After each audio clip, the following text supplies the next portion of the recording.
So the webinar has started. Amanda will give everyone a few minutes to come in attendee-wise, and then we'll get started.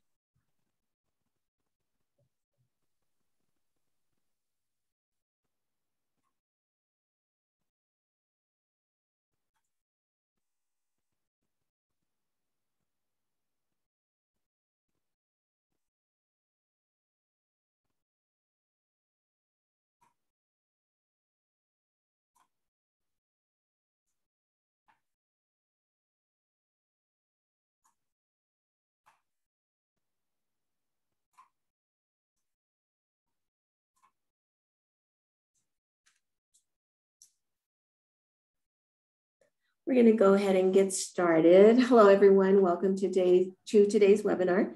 My name is Adrienne Gallegos. I'm with the New Mexico Small Business Development Center. Today, we have Amanda Davis joining us, who is a certified SCORE mentor.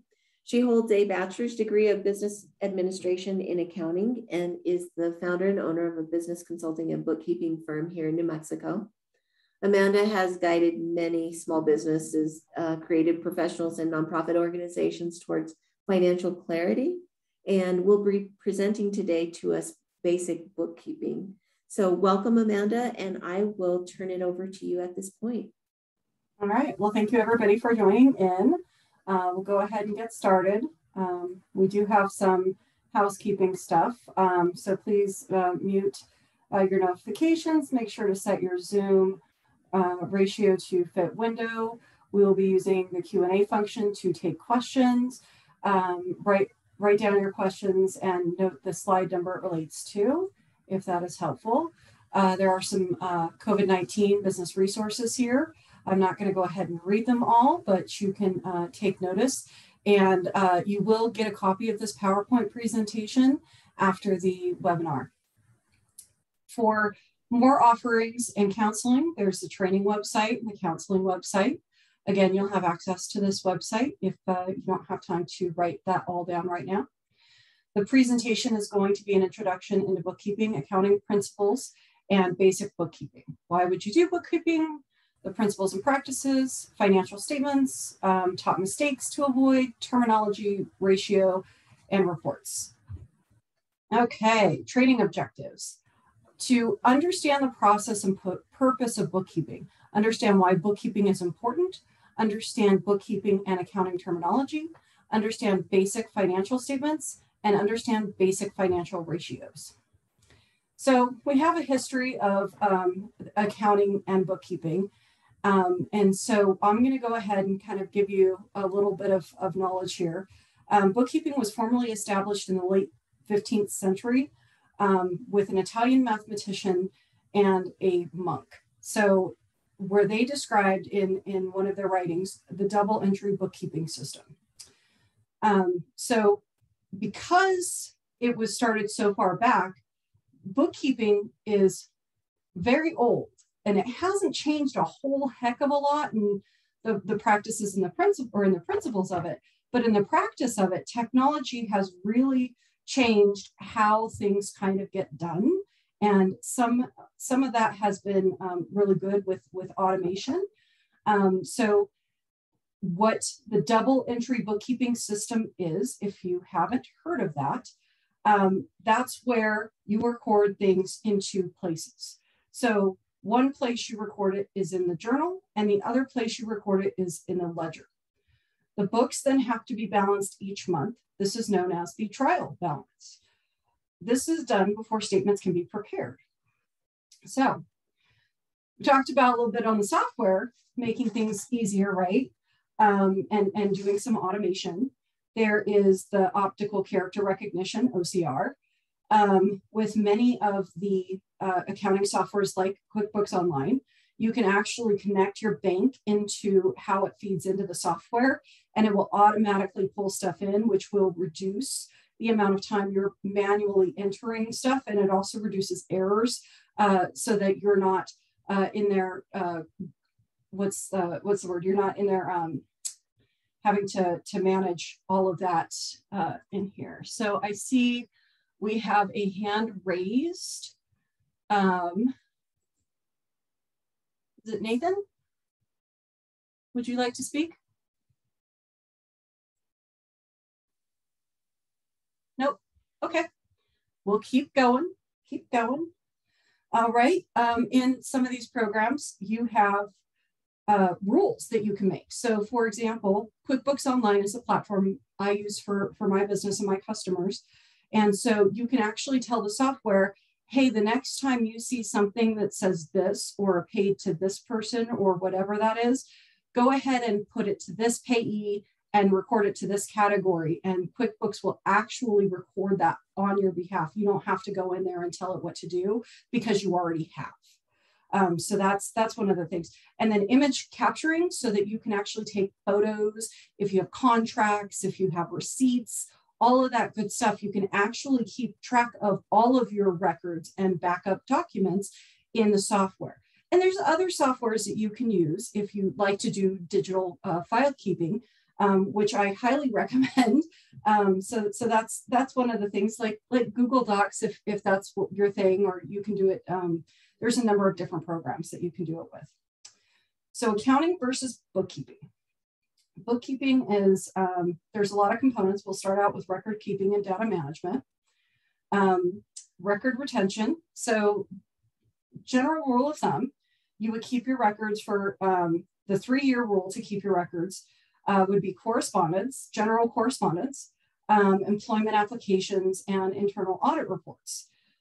You would keep for 7 years, you would keep bank statements, canceled checks, contracts, leases, expense reports, invoices to customers, and invoices from vendors. Personal records like timesheets and sales records. And then the documents that you keep forever is your tax returns and the work papers associated with producing those tax returns. I see we have a question, so I'm just going to jump in here and see. Which would you recommend to use? I'm assuming that's on the software, I'm thinking. So I use QuickBooks Online. You can use the documentation in there. I like Dropbox. There's a little less automation, but that's the system I use for our digital record keeping for our clients and file sharing. There are programs, Ledger Sync. I have not used that, but it will connect to your bank account, pull statements and stuff like that. So any app that meets the cost and the way that you would use the cost would be the way, what I would recommend. So let me know if I did not answer your question there, but and QuickBooks Online is a really great program, but I would highly recommend that you get the small business software and not be self-employed. The self-employed is a bad tool and it will get you in trouble and you won't like that. Okay, we're gonna keep moving on. And another thing with bookkeeping, we're talking about record keeping and data management. One of the things that bookkeepers do also is make sure that information in the books is accurate and reconciled. So the reason you would reconcile is to make sure that you're not missing anything, that you haven't duplicated anything, or you haven't recorded something in error. So that tells you that you are good, the information ties to your bank, and that's why all of that good stuff happens. Thank you, that's what I'm asking. Okay, great, perfect.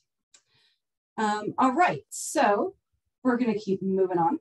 Accounting, so the difference between bookkeeping and accounting, bookkeeping is kind of getting it ready for the accountant, and the accountant's gonna come in and use that data that the bookkeeper has done, and they're going to summarize the business's financial position and render advice. They're going to potentially prepare your tax return. If you're required to and engage them for, they would do an audit for you. And that's like if you have investors or creditors who might need a third party to come in and say, hey, these are, the financials are exactly the way the business's financial health is, you can rely on them. And then certified financial statements for lenders and buyers and investors. And a certified financial statement is below an audit. So the accountant isn't really going to come in and do a full-fledged audit and say you can rely on these financials. But what they would do is say, hey, we have looked these over and we don't see anything wrong with them, I guess you could say. All right, common bookkeeping tasks. data entry, we talked about that. And in the olden days, you would record everything from receipts and bills and invoices, right?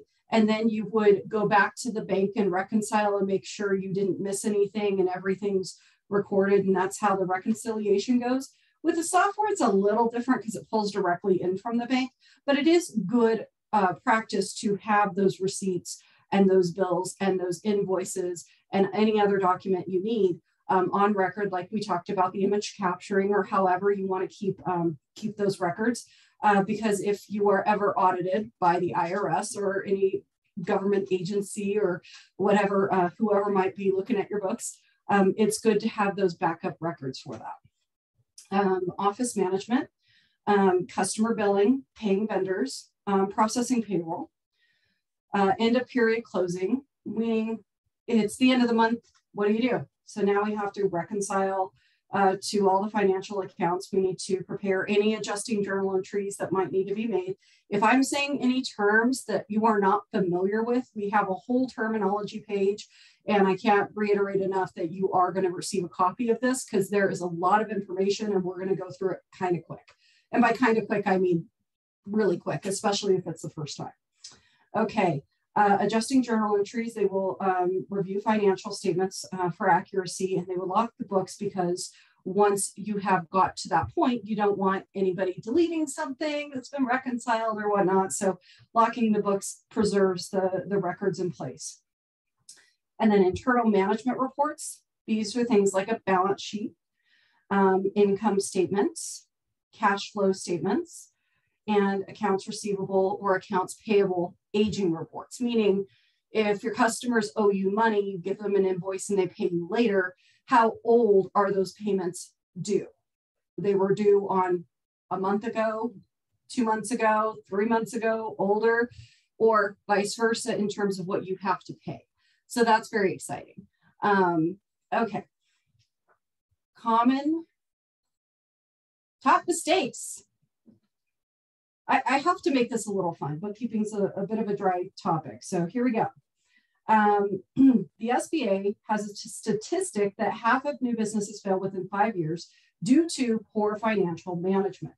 So if you are not doing your books, or you're not looking at your books because somebody else is doing them for you, if there's a big glaring problem with your business is going to close, you can't sustain this, your numbers are going to tell you. So not doing your bookkeeping, that's a big problem. Okay, using an incorrect accounting method. So there's 2 accounting methods. One is cash, one is accrual. If you're using the wrong one, that could get you in trouble. Intermingling personal and business accounts. Clients do this all the time, especially new ones who just started a business. They don't go and open up a separate bank account. They don't use a separate credit card account for their business. And here are the fun ones: Amazon, Venmo, PayPal, all of these things. And once you start commingling, not only is it a liability issue for you, but it is a nightmare to sort. I had a client give me a commingled account for Venmo and asked me to produce 1099s. And I can tell you that was a very painful project. Okay. Misclassifying workers, that could get you in trouble financially. It's a big deal, where what that means is if you have people working for your business and you call them a contractor or an independent contractor, but really they are actually an employee by definitions, by the IRS, by your state's Department of Workforce Labor laws. So if you say they're an independent contractor and the government says not really, you could end up with late filing penalties. You will be charged taxes that you should have been paying this whole time. They will collect that. And just for fun, they're going to throw penalties and interest on it. And it depends on how far back that issue goes as to how big of a problem that is. So making sure you get the workers classified correctly is a big deal. Not reconciling accounts. If you don't reconcile, you don't know if you missed something. You don't know if you have duplicates. I actually had this problem and I fixed it when I reconciled in my own books. And yes, bookkeepers have these things where I recorded something in there twice. It was a good sum of money and I was a little bit concerned about cash flow because of it. And I'm like, oh, I just put it in there twice. That's why. Okay. Good grief. Okay, lack of controls. A control is something that keeps things from being misused, misappropriated, stealing money from you, taking off with assets that you purchase. So having things like locking checks in drawers in offices or whatever, that kind of thing. Making sure that there's systems in place that prevent bad things from bad actors doing bad things to your business. Misunderstanding profits and cash. So profit is how much money you made, right? Because you have income and then you have expenses, right? And cash is how much money you have in the bank. And many people think that what's in the bank is profit, but there are so many reasons why that is not true. And we'll kind of go over them. But there's things that impact how much your profit was that don't always relate to cash. And there are future things like, you know, taxes and other things that you kind of have to account for. So understanding what profit is and knowing that your cash balance is not the profit at the end of the day. DIY bookkeeping can be a problem. I'm actually an advocate for it. Many of my co-working bookkeepers in town or wherever and CPAs might be like, no, you can't do your own books. And quite frankly, when you're starting a new business, you can't afford to pay a professional a lot of money every month to come in and do something, right? And so a lot of the steps you have to do yourself simply because you are not in the position to be able to afford it. But larger reason why I am a proponent of DIY bookkeeping is, where did we start? Half of businesses fail because of bad financial management. If you don't understand how the bookkeeping works, what the reports mean, then how in the world are you going to find that information out? So DIY bookkeeping is wonderful if you are doing it properly, like you're keeping up with it. You're not putting it off until 2 weeks before the tax deadline, which got a lot of people in trouble with COVID, right? People were applying for grants and stuff and they couldn't get them because their books weren't done and they didn't have financials and their tax returns weren't done because, you know, I don't know why she ate the fly, right? So it goes all the way back. So if you're going to keep up with it and you're going to pay attention, this is great for you. And then you can get somebody like me who you can hire as a consultant to come and look over things or ask questions to. Hey, this happened. What do I do here? That kind of stuff. So it can be an issue, but done right, it's not, in my opinion. No record keeping is a problem. And that's why another reason I'm a proponent for DIY bookkeeping, because if you can't pay somebody, so you just don't do it, you got a big problem. Insufficient checks and balances. Those are the controls we talked about before. Is, do you lock up your checkbook? And my dad's company, they had paper checks that they would print out on these pre-printed checks. And so somebody came in, took a bunch of checks from the middle of the stack, and nobody knew the checks were missing.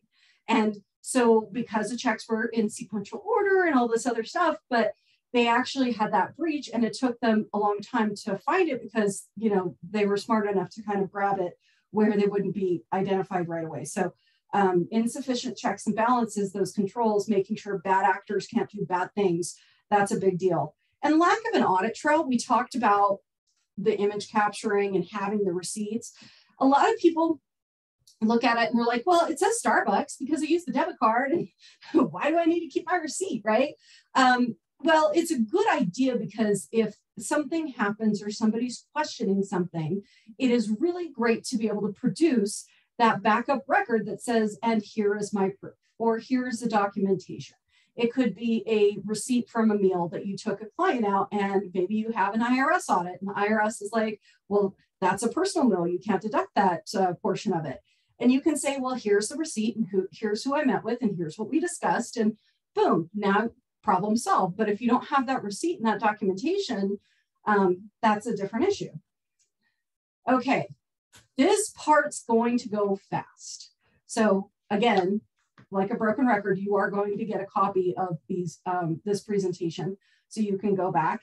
And on purpose, I left out, well, first of all, that's a lot of slides if I typed out all the definitions, but I would like for you to hear about it here and use it for the things that you need to look up and look them up as you need them. So these will kind of prompt you if somebody says something, you've heard it before. So you will need to do a little bit of work here for these in terms of getting the definition later, but these recordings, this is being recorded, so it will be posted and available to you as well. Here we go. The accounting equation. So the accounting equation is the key formula that keeps your books in balance. The equation is assets equals liabilities plus equity. You see the accounting equation in action in your business's balance sheet, hence the term balance. Why is it called a balance sheet? Well, it's because it balances. The balance sheet has assets, it has liabilities, and it has equity, and they all have to equal the same thing or you've got a big problem on your hands. And most software won't let you get those off. It'll always work. So a lot of people don't even pay attention to that. Accrual basis and cash basis, we talked about having the wrong basis, right? Accrual basis recognizes income and expenses when they are incurred. Cash basis recognizes income and payments when they are received or paid. So an accrual is kind of like charging something on a credit card and paying it later and you recording that expense as paid, but you haven't paid the credit card yet. And cash basis is literally you pulled out cash and that's when it was.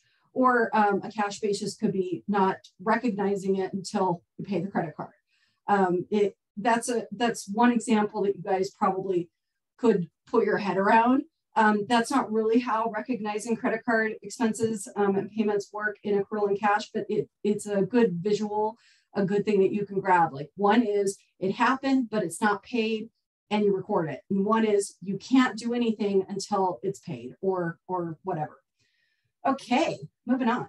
Assets, what your businesses own. Assets includes cash, buildings, vehicles, patents, open invoices due from customers. That's your accounts receivable. Just to name a few. The accounting period, the length of time it takes to complete an accounting cycle. Like at the end of the month, you reconcile your bank because the bank gives you a statement for that month. Accounts receivable, monies that are owed to the business by others. This is a current asset. So this is where you give your customer an invoice, but they pay you later. Accounts payable is monies that you owe to others. That is a current liability. So it's your bill from the electric company and they sent you a bill, but it's not due yet. So you have to pay it. So it's money that you have to pay later. An accrual is basically these items that income and expenses incurred but not paid. So that's what accrual means, and that's why the accrual accounting, because nothing has happened yet, but you are still you're still recording it. A balance sheet is a comparison between all of your assets, equity, and liabilities. Cash flow is money that goes in and out of your business. The chart of accounts is a listing of categories you use to clarify your business transactions. Think of the chart of accounts as your filing system for your business transactions, okay? This one is, I took a client out to eat, so we're going to call that meals. This one is ink for my printer, so that's office expense, so on and so forth. Depreciation is the write down of the value of capital assets. So, for example, if you bought a car, the IRS is going to be like, cool, but you can't just throw the full paid amount of a brand new car in an expense and call it a day and reduce your expenses all that by that much, because the car is useful for longer than 1 year. So you can't take the full expense in 1 year. And because it's a big expense, that's why it's applied that way. So you would have to take that full amount that you paid for the car and you would have to apply it over 5 years through depreciation. So that's what that is.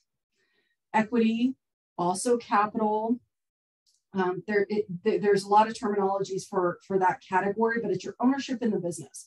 So that is what is owed to the owner or the shareholder of the business. Equity includes money paid in by the owner, which is a contribution, money the owner has earned but has not taken from the business, retained earnings, that's another term, and other types of contributions like stocks in it. So if you're a C or an S corporation, you might have common stock. You probably heard that term before. Those are type of things that land in equity. Expenses is money your business spends on operations and overhead. Fixed assets, like the car we talked about, they also include land, buildings, big equipment, big machines. Fixed expenses are things that you pay the same amount of money to, regardless of how much you use it. Kind of like a gym membership. A better example might be your rent. Your rent is the same amount regardless of how much time you spend at the place you're renting. You're going to pay the same amount, period. That's what it is. And then we'll get to the other side of that later. General ledger. The general ledger is made up of assets, liabilities, equity, income, and expenses. These 5 types of accounts comprise the books of your business. So it's everything and all the details. The journal is the daily business transactions recorded before they go there into the general ledger. Liabilities is what your business owes. Liabilities include credit cards, amounts due to vendors, like your electric bill came in and it's not due yet, so you do have to pay it. Loan balances, tax liabilities. These are all things that you owe money to, but you haven't paid yet. Income and revenue, it's your sales, your services or your products, however you're making your money. That's what revenue is. Payroll is a list of employees and how much you pay each one. Profit is what your business has earned after cost of goods sold and expenses are subtracted from income. Profit is not the same as cash on hand. We talked about that earlier. Reconciliation, the process of verifying the balance of certain amounts, checking, credit card, loans, etc., against statements from an outside source, like a bank. All right. Subledger is a ledger containing the details of a subset of transactions.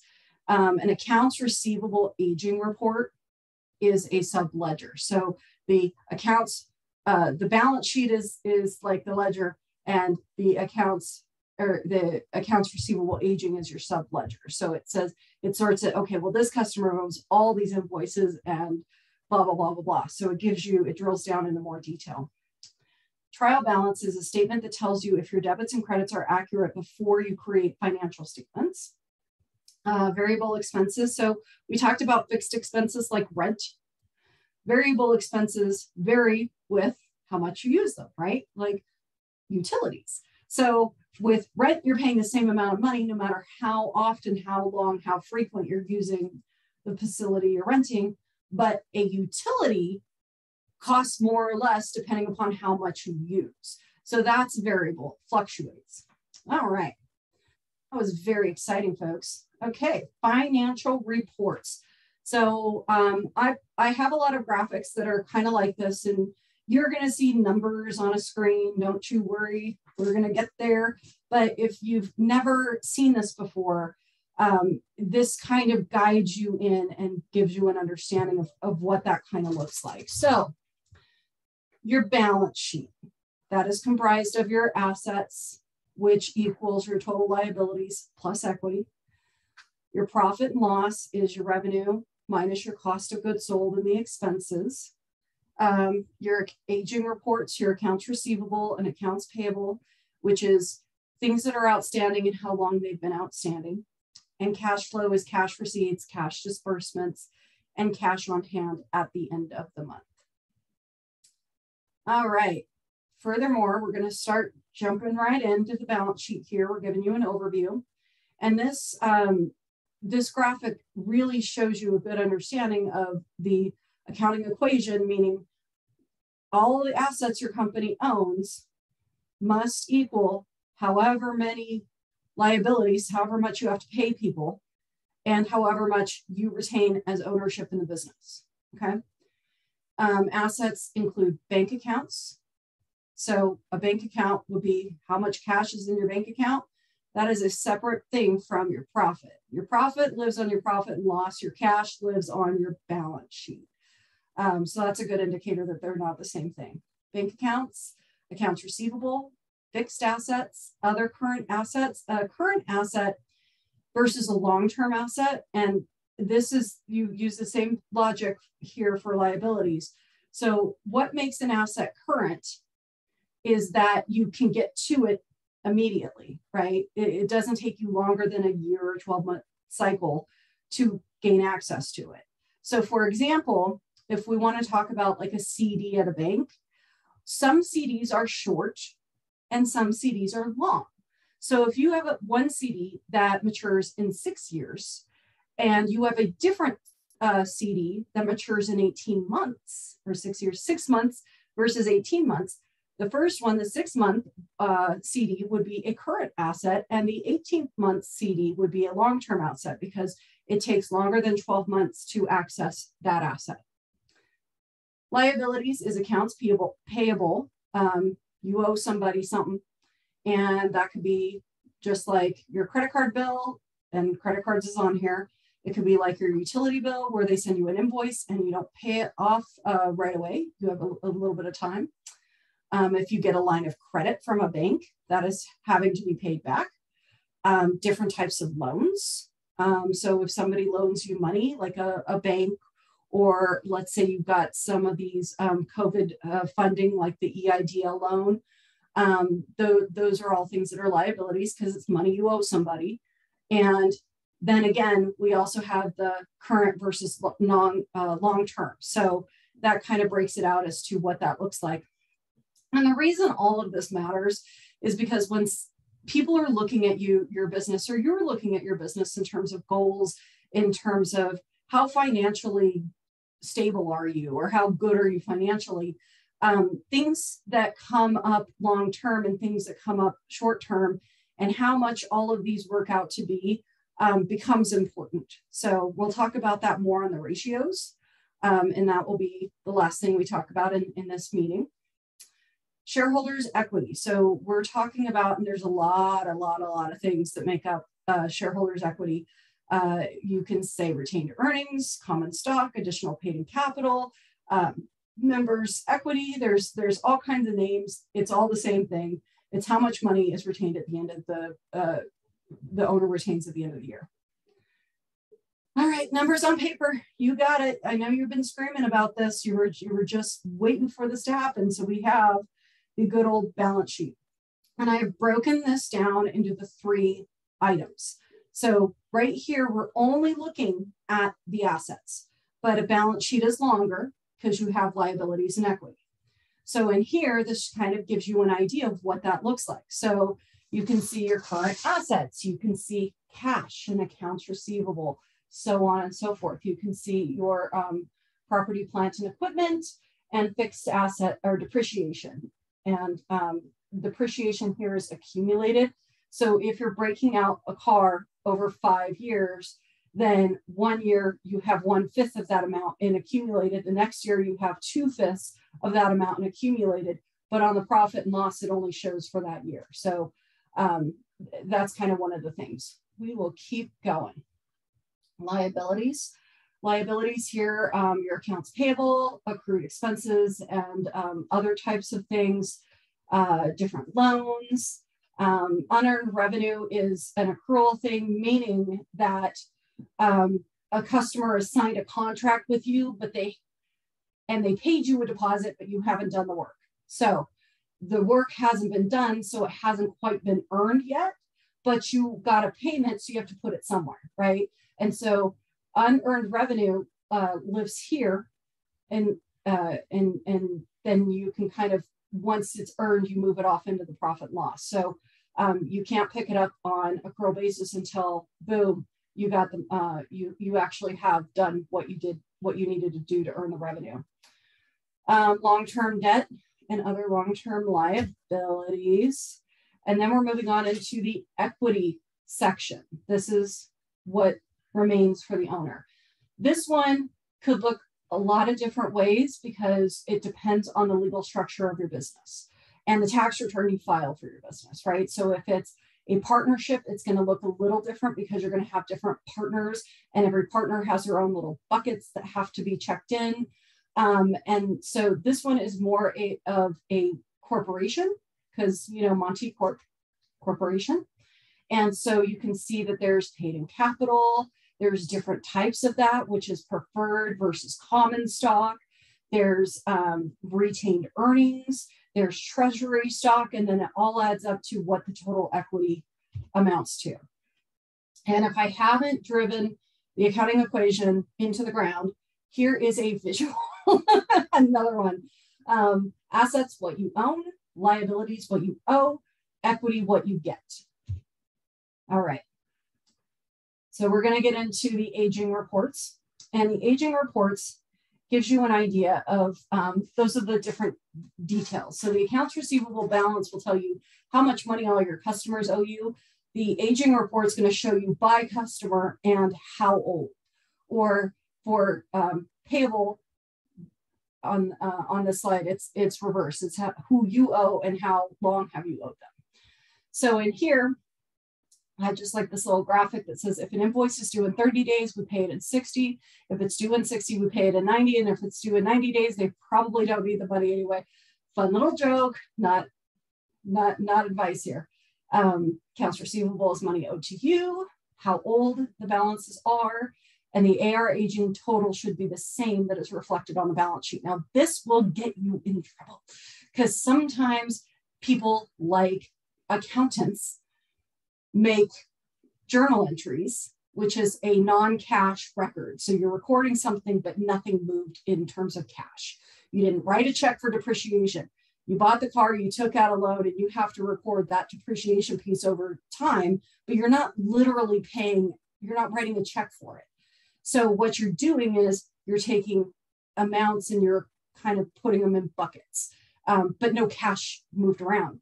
And sometimes there are bookkeepers, or sometimes it's businesses, they get into the journal entries and they will journal entry to accounts receivable without actually fixing the subledger, meaning they just were like, well, here's what the balance is. We're just going to do this adjustment.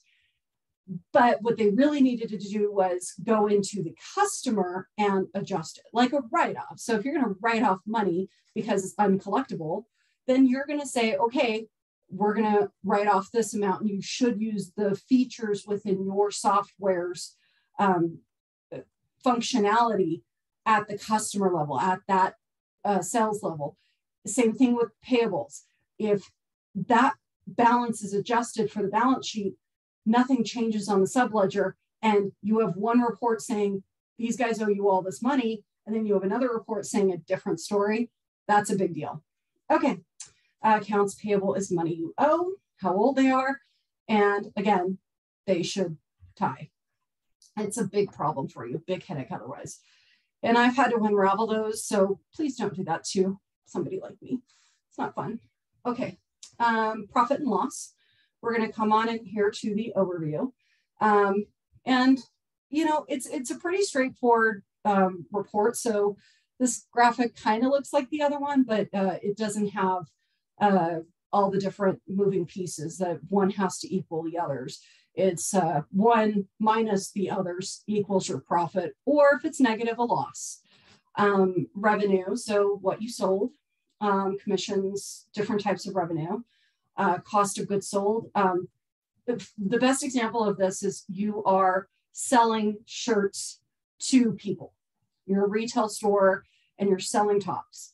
And you buy the top at a lower rate than you sell the top because you make money. So you buy the top at wholesale price and then you sell the top at retail price. Well, what you bought the top for is your cost of goods sold, because you wouldn't have bought that shirt unless you sold it, right? Unless you were going to sell it. So it's a cost directly associated with a specific sale. All right, so we're in here. I see a question in here. Is the profit and loss also referred to on a return on investment? No, that is a different thing. A return on investment is, let's say somebody gives you $5,000 and they're like, I would like 10 back. The return on investment for that transaction would be $5,000. A profit is actually what is taxable. So I hope that answers your question. You can respond if I either confused you more or prompted more questions. All right, so we're going to do that. Done.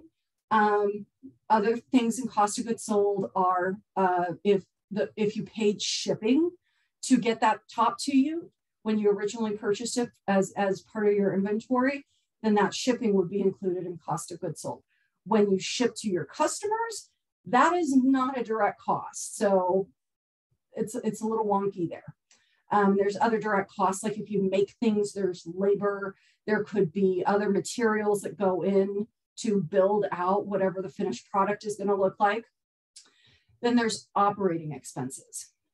Operating expenses are things that you have to pay for to run your business, period. You got to have if you're a retail place and you want customers to come in and shop with you, then you need rent, right? You need utilities, advertising, because you want to get your customers in and have a good name. You want help, so you're going to have payroll. And there's other different types of operating costs like office expense and so on and so forth. Okay. Things that don't quite fit into those buckets, these different buckets, is this other category. And the other category is things that happen because you have a business, but they're not really what you do. So interest and dividend income, because you have a savings account or you have that CD investment, you're earning money, but you're not in the business of lending. So that money you earn is not your sales. It's not your total it's like a different bucket. Penalties and settlements. And largely this is because penalties and settlements are not tax deductible. And so you do want them in their own category. So let's say you filed a tax return late and you got penalized for it. That penalty would not be taxable. And it should not have been incurred because you were responsible for filing it on time, is the whole general topic there. And other non-operating income and expenses.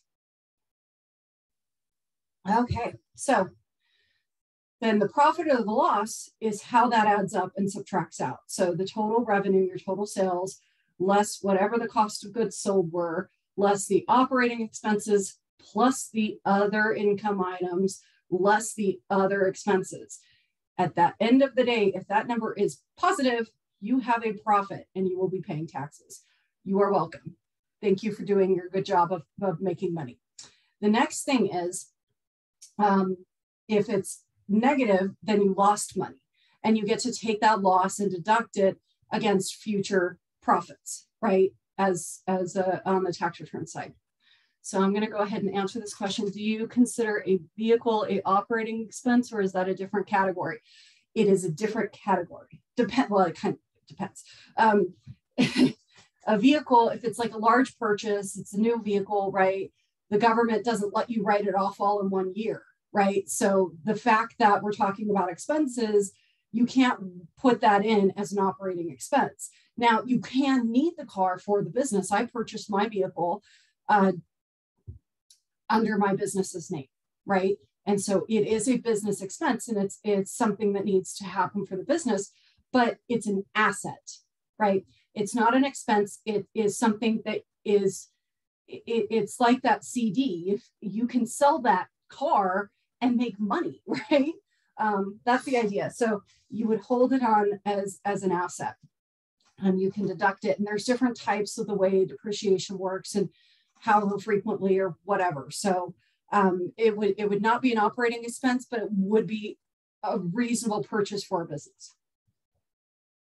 And again, if I didn't answer that to help you understand, just go ahead and keep coming. I'm good with questions and answers. Okay. So I didn't break this out into little subsections because I didn't think it was necessary, like I did with the balance sheet. This, you get to see the numbers on paper just exactly like they would look. And so you see sales, you see cost of goods sold, and then you see gross profit, meaning these are the direct cost of these specific sales, and this is the money that remains. But that's above your operating expenses like rent and utilities and stuff. Then you have your operating expenses. So commissions, advertising, office supplies, that kind of stuff. You know, like a printer or a computer, most of the days, If it's under $2,500, it can be on the profit and loss as an expense. Typically, if it's $2,500 or above, then you would probably be looking at possibly making it a fixed asset, more than likely. And then you have your operating income, and then you have your other categories. So interest. Maybe you sold an old car when you bought the new one and you made some money off of it. Unlikely, but possible. Or a different type of asset. Maybe you spent money on some interest.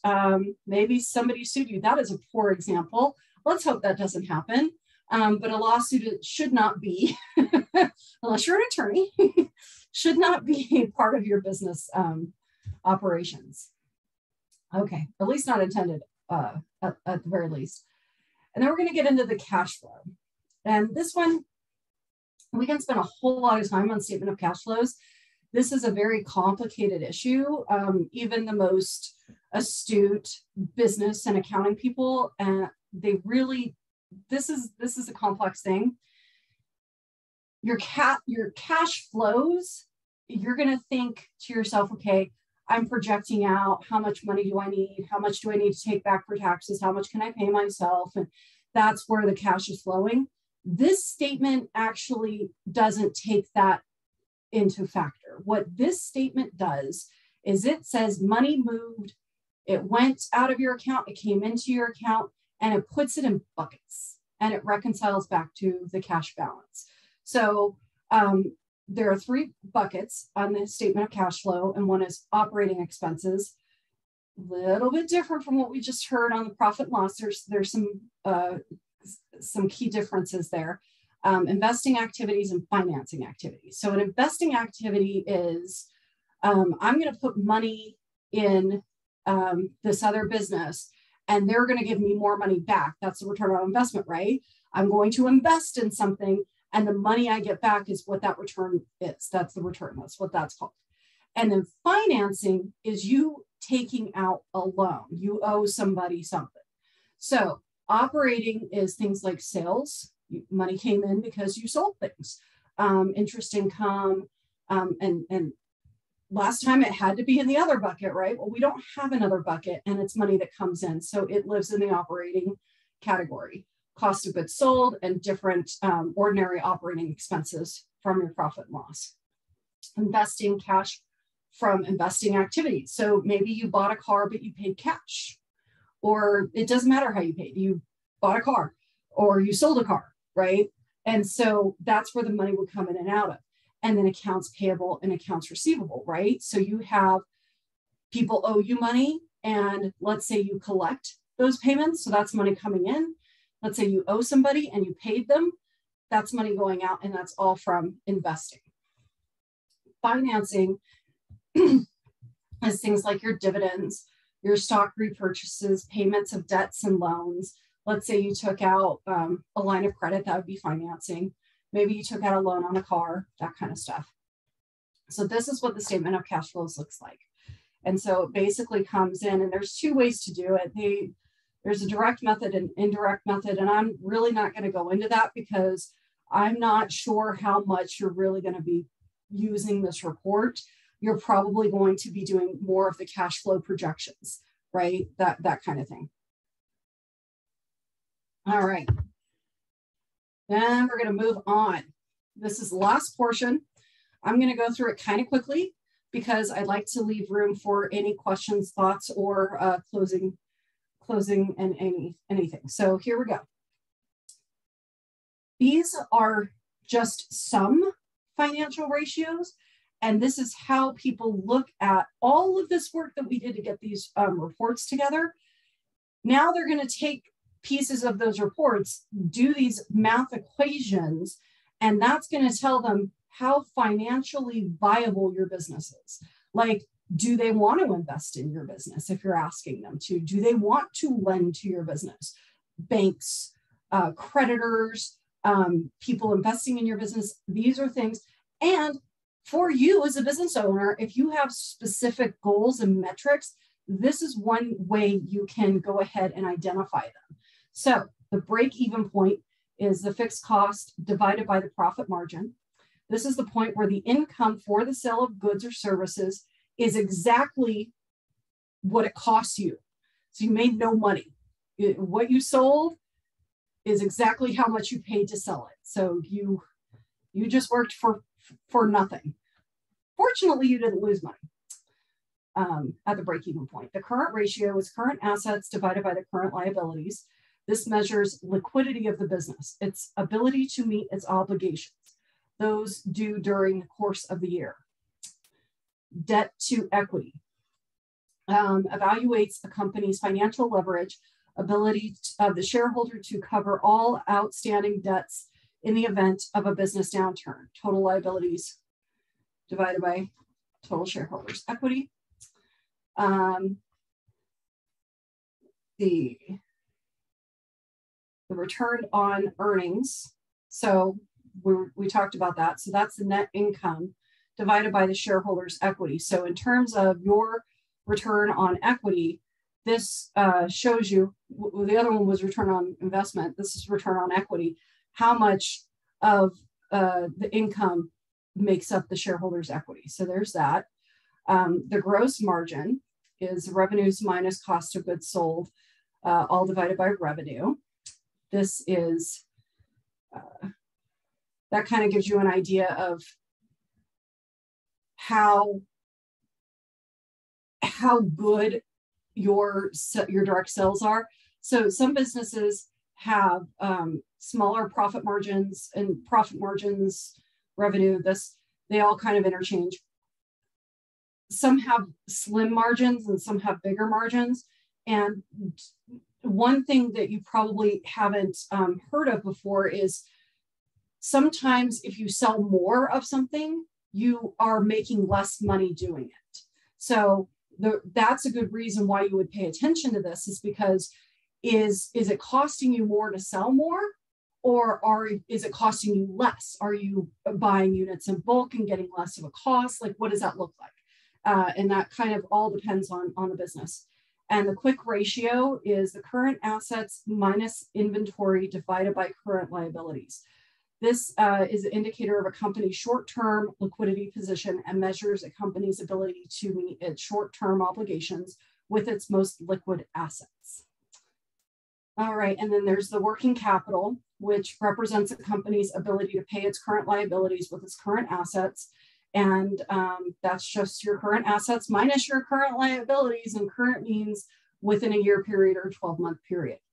All right, we're really close to end of time here. So I'm going to open it up for questions, thoughts, concerns. You are more than welcome to put them in the questions box like we have been doing. You are more than welcome to put them in the chat, and raise your hand. I will call on you. I'm very, very easy. So who has questions for me?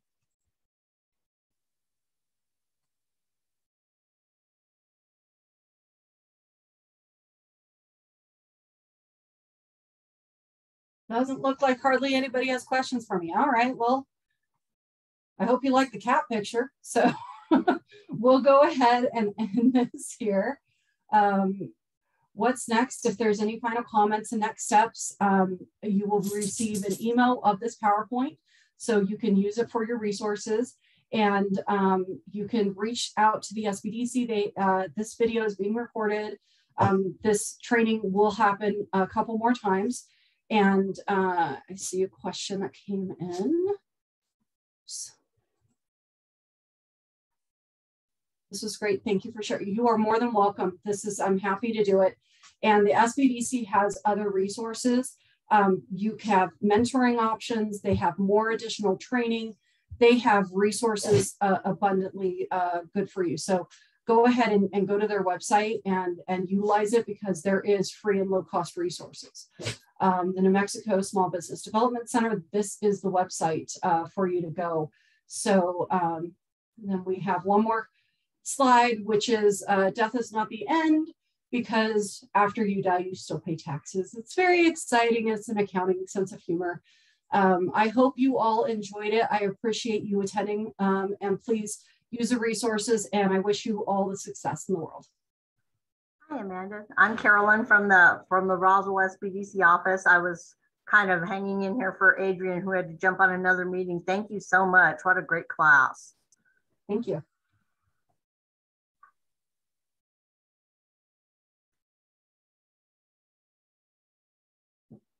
I'm going to stop recording.